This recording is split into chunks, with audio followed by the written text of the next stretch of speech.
ఏపీలో మద్దతు ధరకు ధాన్యం అమ్ముకోవడానికి ఏ ఒక్క రైతు ఇబ్బంది పడకూడదని ముఖ్యమంత్రి చంద్రబాబు స్పష్టం చేశారు. ఇంకా గత ప్రభుత్వంలో మాదిరిగానే వ్యవహరిస్తే మాత్రం ఉపేక్షించేది లేదని అధికారులకు గట్టి హెచ్చరిక చేశారు. 5 ఏళ్లలో రైతులు పంటలు అమ్ముకోవడానికి ఎన్ని ఇబ్బందులు పడ్డారో చూశామని, అందుకే ఈసారి ధాన్యం కొనుగోలులో సమూల మార్పులు తీసుకువచ్చామని చెప్పారు. అయినప్పటికీ ప్రస్తుత ఖరీఫ్ ధాన్యం కొనుగోలు ప్రక్రియలో లోపాలు కనిపిస్తున్నాయని, అందుబాటులో ఉన్న సాంకేతిక పరిజ్ఞానాన్ని ఉపయోగించుకుని సమస్యలను అధిగమించాలని సూచించారు. ప్రభుత్వ అధికారులు, ఉద్యోగుల నిర్లక్ష్యం, సహాయ నిరాకరణ కారణంగా రైతులు ఇబ్బంది పడితే కఠిన చర్యలు తప్పవని హెచ్చరించారు. జిల్లాల కలెక్టర్లు, జాయింట్ కలెక్టర్లు క్షేత్రస్థాయికి వెళ్లి ఆకస్మిక తనిఖీలు చేయాలని ఆదేశించారు. రాష్ట్రంలో ప్రస్తుతం కొనసాగుతున్న ధాన్యం కొనుగోలు ప్రక్రియలో లోపాలపై ముఖ్యమంత్రి ఉండవల్లిలోని తన నివాసం నుంచి సమీక్ష నిర్వహించారు. ప్రభుత్వ ప్రధాన కార్యదర్శి నీరబ్ కుమార్ ప్రసాద్, వ్యవసాయ మంత్రి అచ్చెన్నాయుడు, పౌర సరఫరాల మంత్రి నాదెండ్ల మనోహర్, రాష్ట్రంలోని అన్ని జిల్లాల కలెక్టర్లు వీడియో కాన్ఫరెన్స్ ద్వారా పాల్గొన్నారు. రైతులను ఇబ్బందులకు గురి చేయకుండా ధాన్యం కొనుగోలు చేపట్టాలని సీఎం ఆదేశించారు. ధాన్యం అమ్ముకోవడానికి రైతులు సంచుల కోసం ఇబ్బంది పడే పరిస్థితి రాకుండా చూడాలని, రైతులు తమ చుట్టూ తిరగాలనే సంస్కృతిని విడనాడాలని చంద్రబాబు అధికారులను ఆదేశించారు. ప్రభుత్వానికి సహకరించబోమని, రైతులను ఇబ్బందులు పెడతామంటే కుదరదని, అలాంటి మిల్లులపై చర్యలకు వెనకాడొద్దని కలెక్టర్లకు సూచించారు. మిల్లులో అన్లోడింగ్లో జాప్యాన్ని నివారించేందుకు ధాన్యం రవాణా వాహనాలకు జీపీఎస్ విధానాన్ని అమలు చేయాలన్నారు. వాట్సాప్ ద్వారా ధాన్యం కొనుగోలు ప్రక్రియ సక్రమంగా అమలవుతుందా, ఫలితాలు ఎలా ఉన్నాయనేది కూడా పరిశీలించాలని చెప్పారు. ఏపీలో ఆర్టిఫిషియల్ ఇంటెలిజెన్స్ సేవలు విస్తృతంగా అందుబాటులోకి రానున్నాయి. యువతకు ఏఐలో నైపుణ్యాభివృద్ధి శిక్షణ ఇవ్వడంతో పాటు ఈ రంగంలో అధునాతన సాంకేతిక ఆవిష్కరణలకు సంపూర్ణ సహకారం అందించేలా ప్రపంచ ప్రఖ్యాత ఐటీ సంస్థ గూగుల్ రాష్ట్ర ప్రభుత్వంతో అవగాహన ఒప్పందం కుదుర్చుకుంది. వెలగపూడి సచివాలయంలో మంత్రి నారా లోకేష్ సమక్షంలో Google Maps India general manager Lalitha Ramani, AP real time governance శాఖ కార్యదర్శి సురేష్ కుమార్ ఒప్పందాలపై సంతకాలు చేశారు. ఆర్టిఫిషియల్ ఇంటెలిజెన్స్ రంగంలో అంతర్జాతీయంగా వస్తున్న మార్పులకు అనుగుణంగా యువత అవకాశాలను అందిపుచ్చుకునే దిశగా ప్రభుత్వం అడుగులు వేసింది. ఈ ఒప్పందాల ప్రకారం అంతర్జాతీయంగా ఏఐ రంగంలో వస్తున్న సాంకేతిక నైపుణ్యాలపై పాఠశాల, కళాశాల విద్యార్థులకు గూగుల్ శిక్షణ ఇవ్వనుంది. అలాగే స్టార్టప్లు, సంప్రదాయ పరిశ్రమలు, చిన్న వ్యాపార సంస్థలకు అవసరమైన ఏఐ ఆధారిత సేవల కోసం శిక్షణ కార్యక్రమాలను చేపడుతుంది. ఆరోగ్య సంరక్షణ, పర్యావరణం, సుస్థిరత లాంటి కీలక అంశాల్లో ఏఐ అండ్ ఎంఎల్ సొల్యూషన్ కు ఏకీకృతం చేయడానికి గూగుల్ రాష్ట్ర ప్రభుత్వానికి సహకరిస్తుంది. ఏఐ ఆధారిత వ్యవస్థ ద్వారా ఆర్థిక వృద్ధికి అవసరమైన శిక్షణ కార్యక్రమాలను చేపడుతుంది. ఈ కార్యక్రమంలో EDB CEO Saikanth Varma, RTGS CEO Dinesh Kumar, పరిశ్రమల శాఖ ముఖ్య కార్యదర్శి యువరాజ్ తదితరులు పాల్గొన్నారు. ఈజ్ ఆఫ్ లీవింగ్ కూటమి ప్రభుత్వ లక్ష్యమన్నారు మంత్రి లోకేష్. ప్రజలు తమకు అవసరమైన వివిధ రకాల సర్టిఫికేట్లు, సేవల కోసం ప్రభుత్వ కార్యాలయాల చుట్టూ తిరగకుండా వారే సెల్ ఫోన్ వంటి పరికరాల ద్వారా పొందేందుకు ఏఐ ఉపయోగపడుతుందన్నారు. యువతకు ఏఐ ఆధారిత భవిష్యత్తు అవకాశాలను కల్పించేందుకు ఏపీతో గూగుల్ అవగాహన ఒప్పందం కుదుర్చుకుంది. అధునాతన సాంకేతికతను అందిపుచ్చుకొని ప్రజలకు మెరుగైన సేవలు అందించాలన్నదే సీఎం చంద్రబాబు లక్ష్యమన్నారు. ఇవాళ్టి నుంచి ఏపీలో రెవెన్యూ సదస్సులు ప్రారంభం కానున్నాయి. వచ్చే నెల 8 వరకు ఈ సదస్సులు నిర్వహించనున్నారు. గత 5 ఏళ్లలో పెరిగిపోయిన భూ వివాదాల పరిష్కారానికి, ఫ్రీ హోల్డ్ భూ ఆక్రమణలకు సంబంధించి ఫిర్యాదులను ఈ సదస్సులో స్వీకరించనున్నారు. ప్రజల నుంచి పిటిషన్లు తీసుకోవడంతో పాటు ఆర్టీజీ వెబ్ పోర్టులో వాటిని నమోదు చేయనున్నారు. రెవెన్యూ సదస్సులో భూ సమస్యల పరిష్కారానికి ఎలాంటి రుసుము వసూలు చేయరు. 33 రోజుల పాటు నిర్వహించే ఈ సదస్సుల్లో ఆక్రమణలో భూములు కోల్పోయిన బాధితులకు ప్రభుత్వం అండగా ఉండనుంది. 33 రోజుల పాటు 17,564 గ్రామాల్లో రెవెన్యూ సదస్సులు నిర్వహించనున్నారు. గత ప్రభుత్వంలో అనర్హులకు కేటాయించిన ఇళ్ల పట్టాలను వెనక్కి తీసుకోవడంతో పాటు గత ప్రభుత్వం ఇచ్చిన లీజులు, భూ కేటాయింపులపైన పరిశీలించాలని భావిస్తున్నారు. అన్ని రకాల భూ వివాదాల పరిష్కారానికి 33 రోజుల పాటు రెవెన్యూ సదస్సులు, ఆ తర్వాత 45 రోజుల్లో సమస్యకు పరిష్కారం చూపే విధంగా చర్యలు తీసుకుంటున్నారు.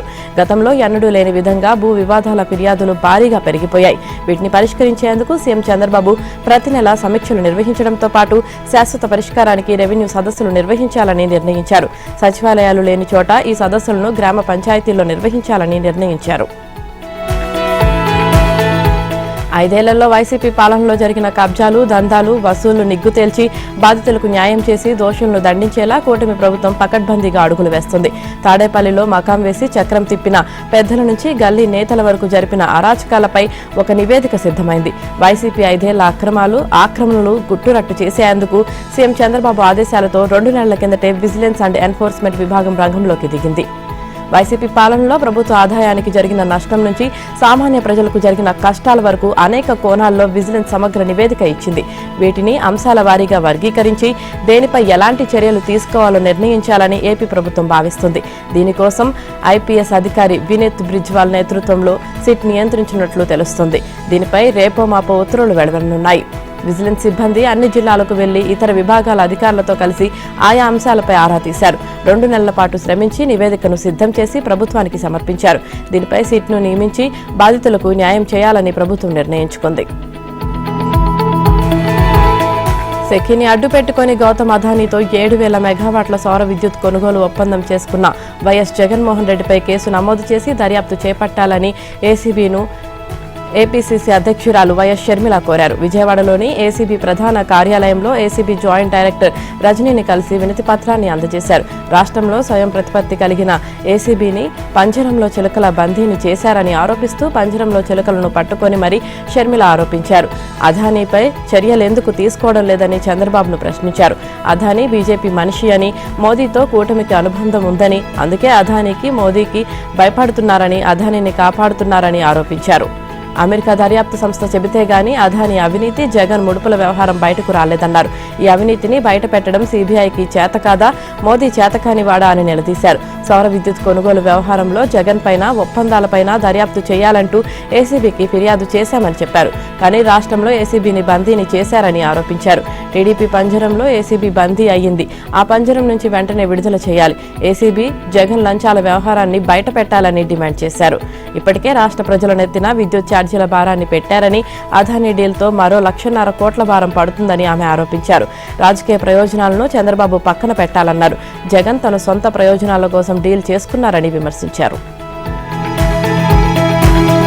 ప్రపంచంలోనే పేరు ప్రఖ్యాతులు గడించిన గుంటూరు మిర్చి యార్డులోకి వైసీపీ ప్రభుత్వ హయాంలో సంబంధం లేని వ్యక్తులు చొరబడ్డారు. అడుగడుగునా అవినీతికి పాల్పడి వ్యవస్థని కుప్పకూల్చారు అని రాష్ట్ర వ్యవసాయ మార్కెటింగ్ శాఖ మంత్రి అచ్చెన్నాయుడు మండిపడ్డారు.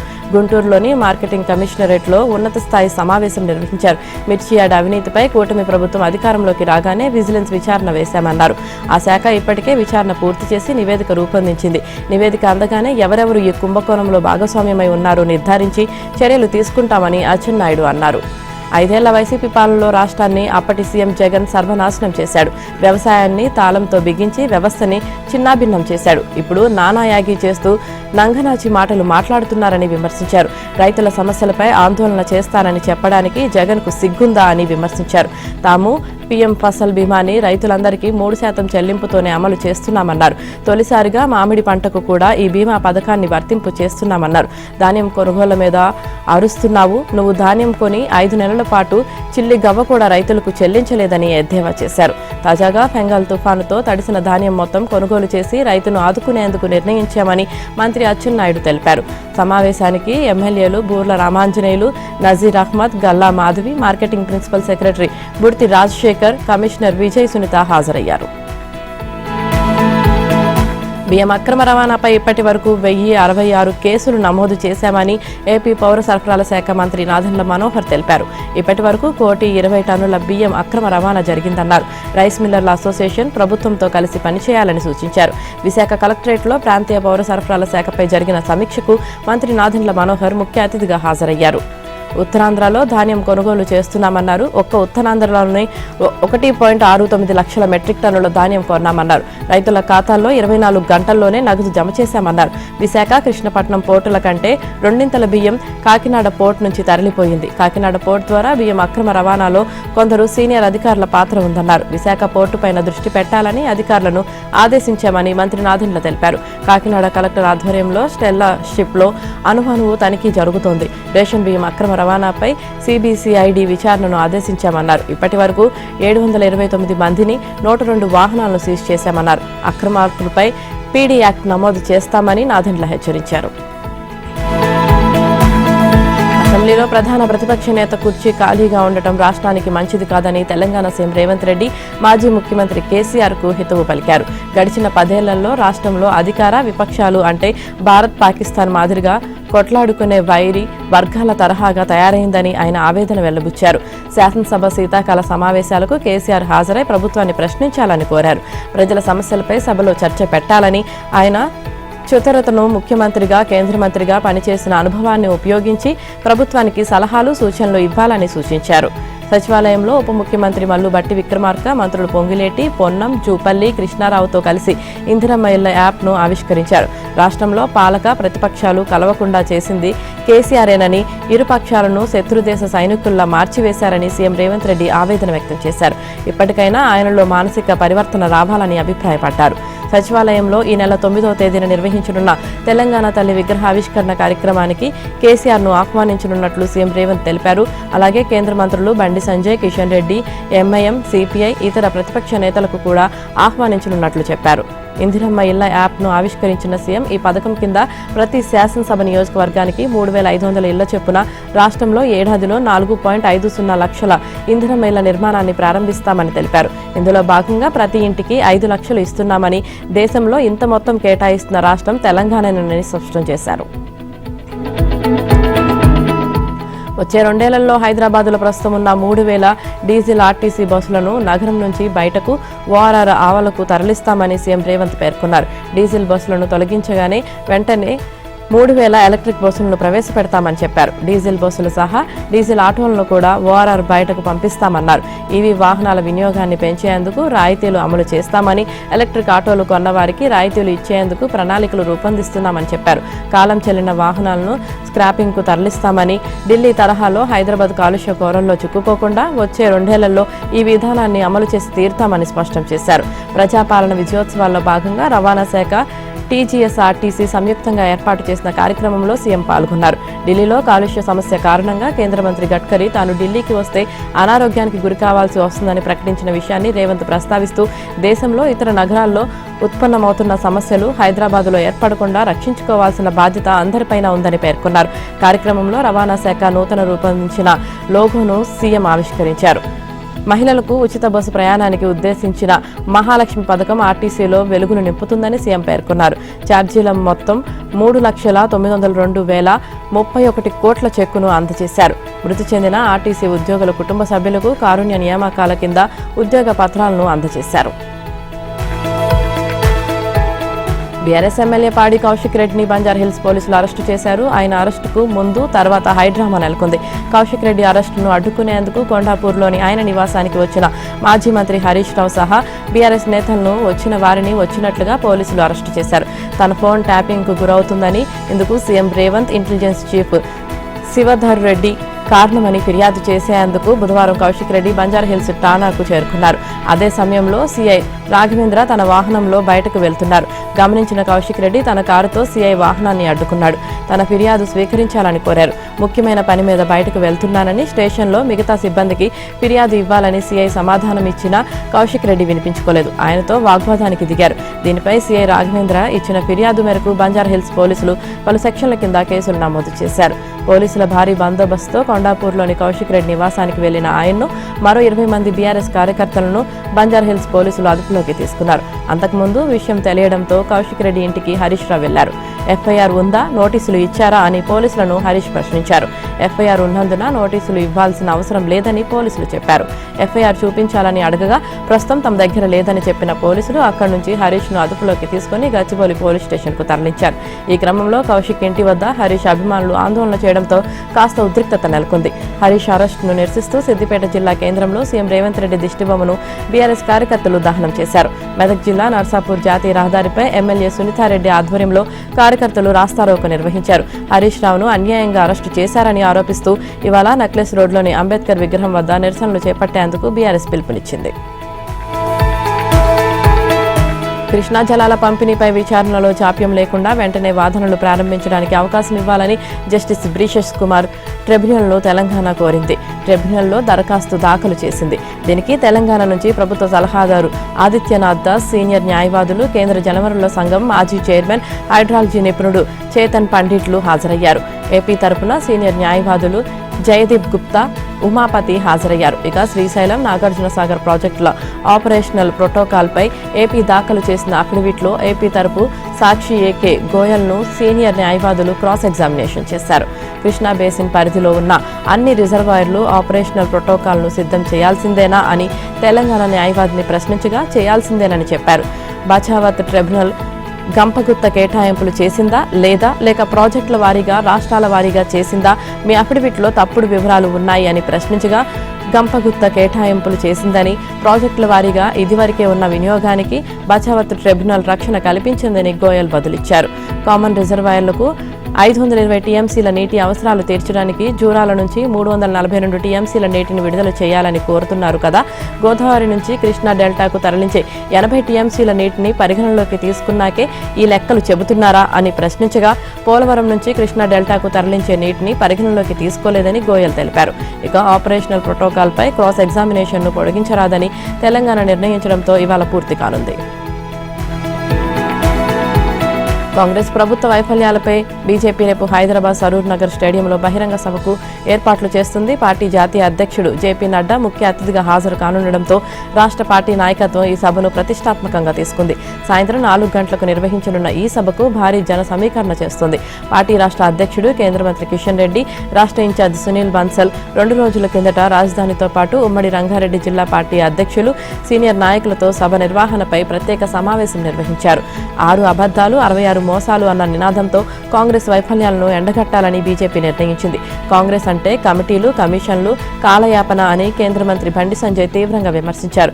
ధరణిపై కమిటీ, హైడ్రా, మూసీ, పోర్ట్ సిటీలలో కమిషన్లు, రైతు భరోసాపై కాలయాపన, అలాంటి కాంగ్రెస్ పాలనలో ఏడాది కాదు 1 యుగం గడిచిన సంక్షేమం, అభివృద్ధి దిశగా అడుగు పడదు అంటూ సంజయ్ ఎక్స్ వేదికగా ఆరోపించారు.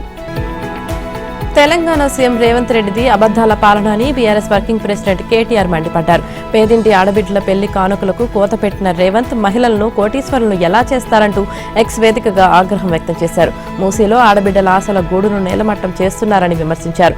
అర్ధరాత్రి ఆడబిడ్డ ఒంటిపై లాఠీ జులిపించడమే కాకుండా హైడ్రాతో బుచ్చమ్మను పొట్టన పెట్టుకున్నారన్నారు. కోటి అబద్దాల రేవంత్ రెడ్డి ఆడబిడ్డలను కోటీశ్వరులను చేస్తావా అంటూ ఎద్దేవా చేశారు. తులం బంగారం అంటూ యువతలను వంచావన్నారు. పేదింటి ఆడబిడ్డల కోసం కేసీఆర్ తీసుకువచ్చిన పెళ్లి కానుక, గర్భిణీల న్యూట్రిషన్ కిట్, బాలింతలకు కేసీఆర్ కిట్, అమ్మఒడి పథకాలను ఎత్తేసి వారి పట్ల నీ నిర్లక్ష్యపు వైఖరి ఏంటో తెలియజేయాలనుకున్నారు. కాంగ్రెస్ ఏడాది పాలనతో కోటి రతనాల వీణ తెలంగాణ భవిష్యత్తును ప్రశ్నార్థకం చేయడమే కాకుండా సంక్షేమం రాష్ట్రాన్ని సంక్షోభంలోకి నెట్టావని సీఎం రేవంత్ రెడ్డిపై ఆగ్రహం వ్యక్తం చేశారు. నెలకు 2500 పేరుతో చెవులో పువ్వులు పెట్టడంతో పాటు స్కూటీలు ఇస్తానని కాలయాపన చేస్తున్నారన్నారు.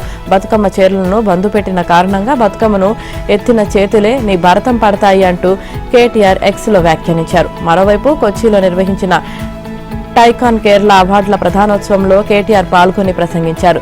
స్వతహాగా మలయాళీలది కష్టపడే తత్వమని, ప్రపంచంలో ఎక్కడికెళ్లినా అది అర్థమవుతుందని అన్నారు. ప్రతి విషయంలోనూ రాష్ట్రాల మధ్య పోలికలు అవసరం లేదని, ఆయా రాష్ట్రాలకు తమ బలాలు, ప్రాధాన్యతలు ఉన్నాయని చెప్పారు. వాటి ఆధారంగా ముందుకు సాగాలని కేటీఆర్ అభిప్రాయపడ్డారు. ప్రధాని నరేంద్ర మోదీ, కేంద్ర మంత్రులు, పలు రాష్ట్రాల ముఖ్యమంత్రులు, వివిధ రంగాల ప్రముఖులు, వేలాది మంది జనం మధ్య మహారాష్ట్ర ముఖ్యమంత్రిగా దేవేంద్ర ఫడ్నవీస్ ప్రమాణం చేశారు. ముంబైలోని ఆజాద్ మైదాన్లో ప్రమాణ స్వీకార కార్యక్రమం అంగరంగ వైభవంగా జరిగింది. రాష్ట్ర గవర్నర్ సిపి రాధాకృష్ణన్ ఫడ్నవీస్తో ప్రమాణం చేయించారు. అనంతరం డిప్యూటీ సీఎంలుగా ఏక్నాథ్ షిండే, అజిత్ పవార్ ప్రమాణం చేశారు. షిండే ప్రమాణం చేయడానికి ముందు ప్రధాని మోదీ, కేంద్ర హోంమంత్రి అమిత్ షా, శివసేన వ్యవస్థాపకులు బాల్ ఠాక్రేను కృతజ్ఞతలు తెలుపుతూ కొద్దిసేపు ఉపన్యాసించారు. గవర్నర్ ప్రమాణం చేయడానికి ఉద్యోగుల పడడంతో ప్రసంగాన్ని ఆపి ప్రమాణం చేశారు. సీఎం, డిప్యూటీ సీఎంల ప్రమాణంతో 2 వారాలుగా మహారాష్ట్ర రాజకీయాల్లో నెలకొన్న ఉత్కంఠకు తెరపడింది. ఈ ముగ్గురు మినహా మిగిలిన మంత్రులు ఎవరూ ప్రమాణ స్వీకారం చేయలేదు. శాసనసభ శీతాకాల సమావేశాల ప్రారంభానికి ముందే మంత్రివర్గ విస్తరణ జరుగుతుందని బీజేపీ నాయకుడు ఒకరు చెప్పారు. ఈ నెల 23న వెలువడిన అసెంబ్లీ ఎన్నికల ఫలితాల్లో బీజేపీ, శివసేన, ఎన్సీపీ కూటమి భారీ విజయాన్ని సొంతం చేసుకున్నప్పటికీ సీఎం పదవి కోసం ఏక్నాథ్ షిండే పట్టుబడటంతో సందిగ్ధత నెలకొంది. పలు పర్యాయాల సంప్రదింపులు, చర్చల అనంతరం షిండే బీజేపీకి సీఎం పదవి ఇవ్వడానికి అంగీకరించారు. 54 ఏళ్ల ఫడ్నవీస్ మహారాష్ట్ర ముఖ్యమంత్రిగా ప్రమాణం చేయడం ఇది 3వసారి. 2014లో తొలి పర్యాయం 5 ఏళ్ల పాటు సీఎంగా పదవిలో కొనసాగిన ఆయన 2019లో రెండోసారి సీఎంగా ప్రమాణం చేసినప్పటికీ ఉద్ధవ్ ఠాక్రే మద్దతు ఉపసంహరణతో 5 రోజుల్లోనే రాజీనామా చేశారు. షిండే మంత్రివర్గంలో ఉప ముఖ్యమంత్రిగా పనిచేశారు. ఉప ముఖ్యమంత్రిగా పనిచేసిన వ్యక్తి సీఎం పదవి చేపట్టడం మహారాష్ట్రలో ఇదే ప్రథమం. అదానీ ముడుపుల వ్యవహారంపై విపక్షాలు వెనక్కి తగ్గడం లేదు. అమెరికా చేసిన ఆరోపణలపై సంయుక్త పార్లమెంటరీ కమిటీతో విచారణ జరిపించాల్సిందేనని సైతం కాంగ్రెస్ నేతృత్వంలోని విపక్షాల ఆందోళనకు దిగాయి. ఉభయ సభలు ప్రారంభానికి ముందు పార్లమెంట్ ఆవరణలో ప్రతిపక్ష పార్టీల ఎంపీలు వినూత్న నిరసన చేపట్టారు. మోదీ అదానీ ఏక్ హై, అదానీ సేఫ్ హై అనే నినాదంతో ఉన్న జాకెట్లు, టీషర్ట్లు ధరించి ఆందోళన చేశారు. మోదీ అదానీలకు వ్యతిరేకంగా నినాదాలు చేశారు. లోక్సభలో ప్రతిపక్ష నేత రాహుల్ గాంధీ, ప్రియాంక గాంధీలతో సహా కాంగ్రెస్తో పాటు విపక్ష పార్టీలకు చెందిన పలువురు ఎంపీలు ఇందులో పాల్గొన్నారు. ఇటు లోక్సభలోనూ విపక్షాల ఆందోళనలు కొనసాగాయి. ఈ క్రమంలో సభ పలుమార్లు వాయిదా పడింది. అదానీపై మోదీ విచారణ జరపలేరని, అదానీపై విచారణ జరపడం అంటే మోదీ తనపై తానే చేసుకున్నట్లుగానే ఉంటుందని ఎద్దేవా చేశారు. దీనిపై అధికార పక్ష ఎంపీలు పెద్ద ఎత్తున అభ్యంతరం తెలిపారు. ఇంతలోనే స్పీకర్ ఓం బిర్లా కలగజేసుకుని మకర ద్వారం వద్ద విపక్షాల ఆందోళనలపై ఆగ్రహం వ్యక్తం చేశారు. విపక్షాల తీరుపై పార్లమెంటరీ పార్టీ వ్యవహారాల శాఖ మంత్రి మండిపడ్డారు. రాహుల్ తీరుపై బీజేపీ తీవ్రంగా స్పందించింది. రాహుల్ గాంధీ దేశ ద్రోహి అని ఆ పార్టీ ఎంపీలు మండిపడ్డారు. పార్లమెంట్ కార్యకలాపాలకు విపక్షాలు అంతరాయం కలిగిస్తున్నాయంటూ బీజేపీ రాజ్యసభ సభ్యుడు, ఓబీసీ మోర్చా జాతీయ అధ్యక్షుడు కె లక్ష్మణ్ ఆగ్రహం. భారత్ చైనా మధ్య దౌత్య సంబంధిత చర్చలు జరిగాయి. ఢిల్లీ వేదికగా జరిగిన ఈ భేటీలో ఇరు దేశాలకు చెందిన అధికారులు సరిహద్దుల్లో పరిస్థితులను సమీక్షించారు. ఎల్ఏసీ వెంబడి గస్తీ బలగాల ఉపసంహరణకు సంబంధించి ఇటీవల కుదుర్చుకున్న ఒప్పందం అమలుపై సానుకూలంగా చర్చలు జరిగాయి. భారత విదేశాంగ వెల్లడించింది. ఈ దౌత్య చర్చల సందర్భంగా ప్రత్యేక ప్రతినిధులు తదుపరి భేటీకి భారత్, చైనా సంసిద్ధత వ్యక్తం చేశాయని తెలిపింది. 2020లో సరిహద్దుల్లో చోటు చేసుకున్న ఘటనల నుంచి పాఠాలు నేర్చుకుని మళ్లీ అలాంటివి పునరావృతం కాకుండా నియంత్రించేలా చర్యలు చేపట్టడంపై చర్చించారు. ద్వైపాక్షిక ఒప్పందాలు, ప్రోటోకాల్లకు అనుగుణంగా సమర్థవంతమైన సరిహద్దు నిర్వహణ, శాంతి, ప్రశాంతతపై ఇరు దేశాలు అంగీకారానికి వచ్చాయని తెలిపింది. డిసెంబర్ 5 ఉత్తర అరేబియా సముద్రంలో మునిగిపోతున్న ఓ నావ నుంచి 12 మంది భారతీయ నావికులను కాపాడేందుకు భారత్, పాక్ చేతులు కలిపాయి. ఇందుకోసం భారత కోస్ట్ గార్డ్స్, పాకిస్తాన్ సముద్ర భద్రతా దళం అరేబియా సముద్రంలో సంయుక్తంగా ఆపరేషన్ చేపట్టాయి. ఈ వివరాలను ఐసీజీ అధికారులు ఎక్స్లో పంచుకున్నారు. గుజరాత్ తీరంలోని పోర్బందర్ నుంచి ఇరాన్కు బయలుదేరిన నావ ద్వారకాకు పశ్చిమాన 270 కిలోమీటర్ల దూరంలో పాకిస్తాన్ సెర్చ్ అండ్ రెస్క్యూ ప్రాథమిక జలాల్లోకి వెళ్లగానే ప్రతికూల పరిస్థితులు ఎదురయ్యాయి.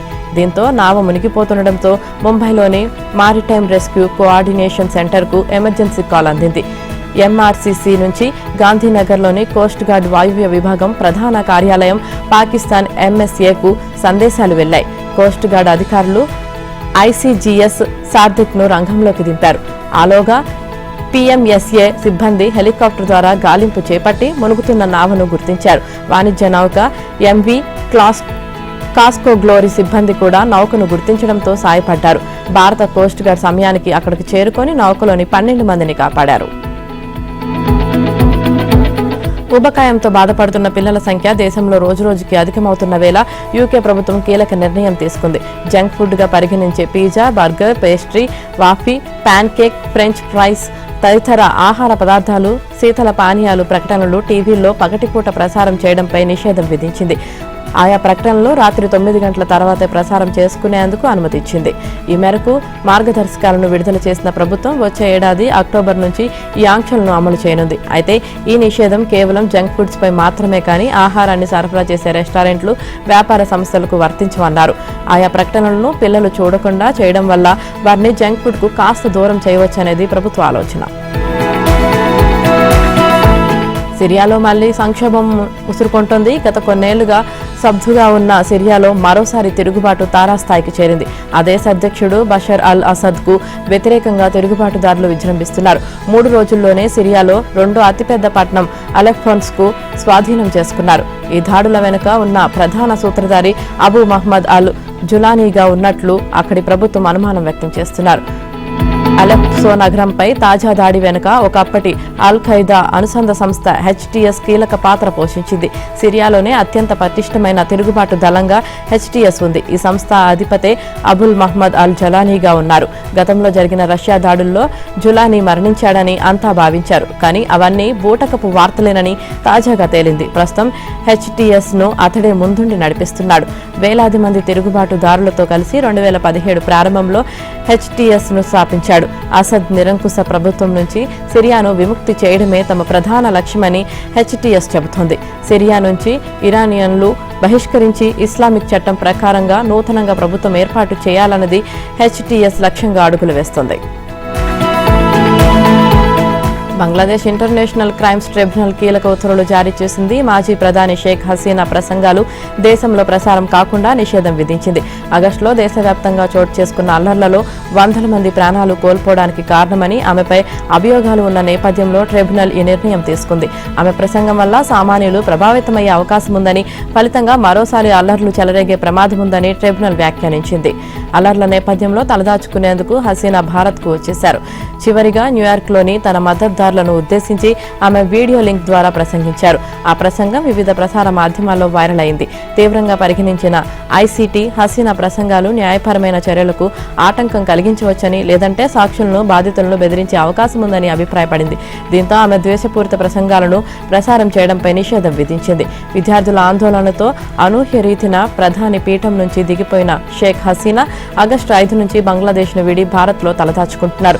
నిరసనల సమయంలో ఆమె పార్టీ అవామీ లీగ్ మద్దతుదారులైన హిందూ మైనారిటీలు, వారి ప్రార్థనా మందిరాలపై పెద్ద ఎత్తున దాడులు జరిగాయి. ఈ క్రమంలోనే వందలాది మంది ప్రాణాలు కోల్పోయారు. దీంతో యూనస్ నేతృత్వంలోని ప్రభుత్వం ఏర్పాటైన తరువాత హసీనాపై హత్య సహా పలు అభియోగాలపై కేసులు నమోదు చేశారు.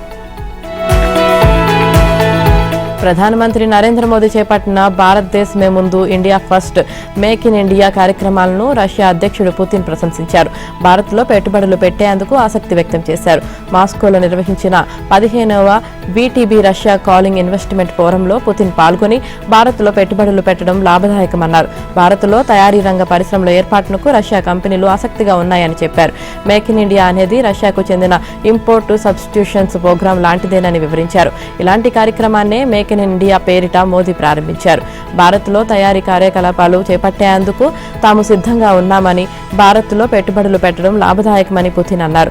రష్యా ఇంధన దిగ్గజం రోజ్నెఫ్ట్ ఇటీవలే భారత్లో $20 బిలియన్ పెట్టుబడి పెట్టిన విషయాన్ని పుతిన్ ప్రస్తావించారు. ఉత్పత్తి రంగం వృద్ధి, విదేశీ పెట్టుబడులను ఆకర్షించే లక్ష్యంతో చేపట్టిన మేక్ ఇన్ ఇండియా కార్యక్రమం ప్రపంచ ఆర్థిక వ్యవస్థలో భారత స్థానాన్ని బలోపేతం చేయడంలో కీలక పాత్ర పోషించిందన్నారు. చిన్న, మధ్య తరహా పరిశ్రమల కోసం అనుకూల పరిస్థితులను సృష్టించడంలో భారత ప్రభుత్వం చేస్తున్న కృషిని ఆయన ప్రశంసించారు. బోర్డర్ గావస్కర్ ట్రోఫీలో రసవత్తర సమరానికి వేలైంది. భారత్, ఆస్ట్రేలియా మధ్య 2వ టెస్టు ఇవాల్టి నుంచి ప్రారంభం కానుంది. గులాబీ బంతితో జరిగే ఈ డే అండ్ నైట్ టెస్టులో టీమిండియా ఉత్సాహంతో బరిలోకి దిగుతోంది. మరోవైపు సొంత గడ్డపై ఆడుతున్న ఆస్ట్రేలియా తొలి టెస్టు పరాజయంపై ప్రతీకారం తీర్చుకోవాలని పట్టుదలగా ఉంది. తొలి టెస్టుకు దూరంగా ఉన్న కెప్టెన్ రోహిత్ శర్మ 2వ టెస్టులో ఆడుతున్నాడు.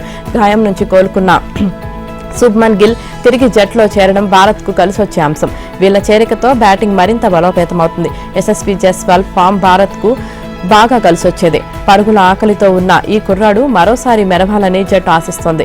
పెర్త్లో 2వ ఇన్నింగ్స్లో సెంచరీతో విరాట్ కోహ్లీ ఫామ్ను అందుకోవడం జట్టుకు శుభసూచికంగా చెప్పవచ్చు. తన ఆటపై ప్రశ్నలు తలెత్తుతున్న వేళ రాహుల్ కూడా చక్కని బ్యాటింగ్తో ఆకట్టుకున్నాడు.